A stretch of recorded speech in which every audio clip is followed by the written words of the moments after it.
Medical টেস্টের পর জানা গেল নেইমার ইনজুরি থেকে কবে মাঠে ফিরবে এবং সেই সাথে জানা গেল নেইমার কি জাতীয় দলে ব্রাজিলের হয়ে পরবর্তী 2 ম্যাচ খেলতে পারবে। দেখুন, নেইমারের ইনজুরি নিয়ে খবরটা কিছুটা আঘাতই করতে পারে আপনাকে। এই তো গেল সোমবার 6 সপ্তাহের ইনজুরি কাটিয়ে মাঠে ফিরেছিলেন নেইমার। এরপর বৃহস্পতিবার শুরুর একাদশে ফিরতে আবার ইনজুরি। সেই পুরাতন বাঁ পায়ের উরুর মাংসপেশির ইনজুরিতেই মাঠ ছাড়তে হলো নেইমারকে। 4 দিনের ব্যবধানে পুরাতন ইনজুরি ফিরে আসার ধাক্কাটা হয়তো মেনে নিতে পারেননি নেইমার নিজেও, যে কারণে কোর্টে করে উঠে যাওয়ার সময় দেখা গেল কান্নায় ভেঙে পড়া নেইমারকে। অথচ অ্যাথলেটিকো মিনেইরোর বিপক্ষে ম্যাচটা নেইমারের জন্য হতে পারত উপলক্ষের। সান্তোসের ঘরের মাঠ বিলা বেলুরিমোতে নিজের শততম ম্যাচ খেলতে নেমেছিলেন ব্রাজিলিয়ান এই সুপারস্টার। 27 মিনিটের মধ্যে 2 গোল দিয়ে বসে তার দল। এরপরেই বিপত্তি। প্রথমে বেঞ্চের দিকে তাকিয়ে বদলির ইঙ্গিত দেয় নেইমার, এরপর মাটিতে বসে যাওয়া। নেইমার শেষ পর্যন্ত মাঠ ছেড়েছেন কাটে চেপে। নিজের পায়ে হেঁটেও যাওয়া সম্ভব হয়নি তার। পিচ থেকে উঠে যাওয়ার সময় সান্তোস ও প্রতিপক্ষ অ্যাথলেটিকো মিনেইরোর খেলোয়াড়রা সান্ত্বনা দেন নেইমারকে।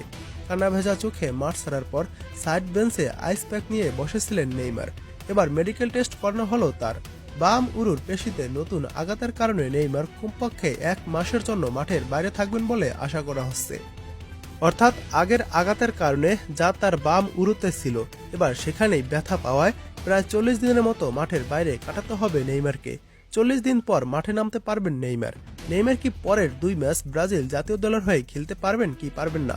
দেখুন, পরবর্তী 2টি ম্যাচের জন্য ব্রাজিল স্কোয়াড ঘোষণা করবে জুন মাসের 2 তারিখ। নেইমার আরও 40 দিনের জন্য মাঠের বাইরে থাকায় তার সম্ভাব্য প্রত্যাবর্তনের তারিখ 29শে মে। তাই মনে করা হচ্ছে পরবর্তী আন্তর্জাতিক বিরতির সময় নেইমারের ব্রাজিল জাতীয় দলে ফিরে আসার সম্ভাবনা খুবই কম। তাই হয়তো নেইমারকে জাতীয় দলে দেখা যাবে না ব্রাজিলের পরবর্তী 2 ম্যাচের জন্য, যা নেইমার ও ব্রাজিল ভক্তদের জন্য খুবই দুঃখজনক ঘটনা। নেইমারের আক্ষেপ হতে পারে একই স্থানে ফের চোটের কারণে।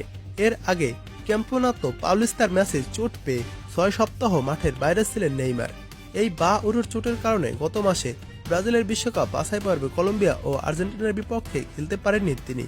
দীর্ঘ অপেক্ষার পর গত সোমবার ফ্লুমিনেন্সের বিপক্ষে বদলি হিসেবে মাঠে নেমেছিলেন তিনি। এরপর ফের ইনজুরিতে মাঠের বাইরে তিনি। 2016-2017 মৌসুমের পর থেকে আর কখনোই এক মৌসুমে 35 ম্যাচও খেলতে পারেননি তিনি। জাতীয় দলের বাইরে আছেন 2023 সালের অক্টোবর মাস থেকে। নেইমারের জন্য আবেগী হয়ে পড়া হয়তো একেবারেই অস্বাভাবিক কিছু নয়।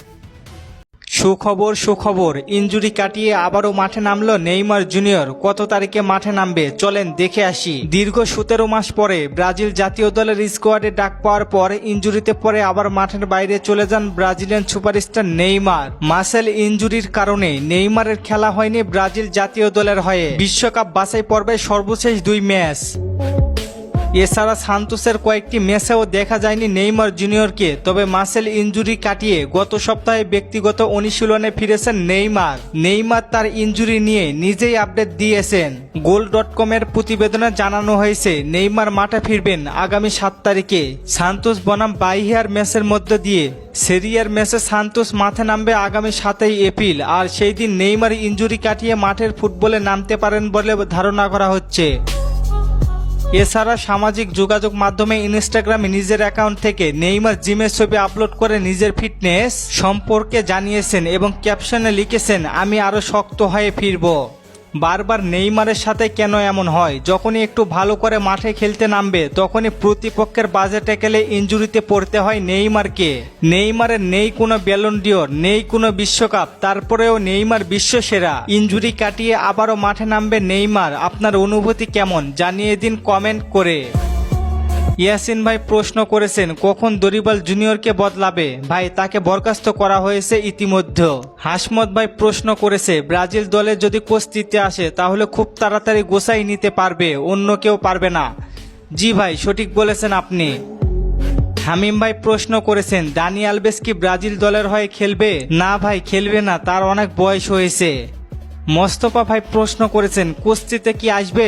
ভাই, সম্পূর্ণ নির্ভর করবে সিবিএফ এর উপরে। ধন্যবাদ সবাইকে প্রশ্ন করার জন্য। আর ফুটবলকে নিয়ে নতুন কোনো প্রশ্ন থাকলে করতে পারেন, পরবর্তী ভিডিওতে রিপ্লাই করব। ধন্যবাদ।